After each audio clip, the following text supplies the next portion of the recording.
ਅਨਮੋਲ ਬਚਨ।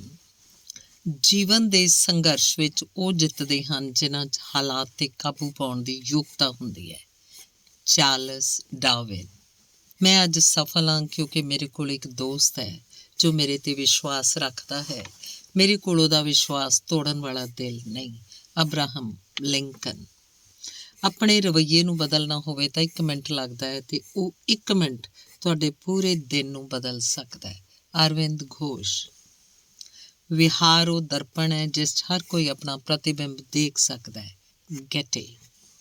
ਗਲਤੀਆਂ ਹਮੇਸ਼ਾ ਮੁਆਫ ਕੀਤੀਆਂ ਜਾ ਸਕਦੀਆਂ ਹਨ ਜੇ ਤੁਹਾਡੇ 'ਚ ਉਹਨਾਂ ਨੂੰ ਸਵੀਕਾਰ ਕਰਨ ਦੀ ਜ਼ਰੂਰਤ ਹੈ ਤਾਂ।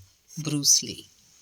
ਬਹੁਤੇ ਯੱਕੜ ਮਾਰਨ ਵਾਲਾ ਬਗੈਰ ਪੂਛ ਦੇ ਕੁੱਤਾ ਹੁੰਦਾ ਹੈ। ਫਾਰਸੀ ਕਹਾਵਤ। ਜਦ ਸਮਝਦਾਰ ਬੰਦੇ ਨੂੰ ਗੁੱਸਾ ਆਉਂਦਾ ਹੈ ਤਾਂ ਉਹ ਸਮਝਦਾਰ ਨਹੀਂ ਰਹਿੰਦਾ। ਹੀਬਰੂ ਕਹਾਵਤ। ਧੰਨਵਾਦ।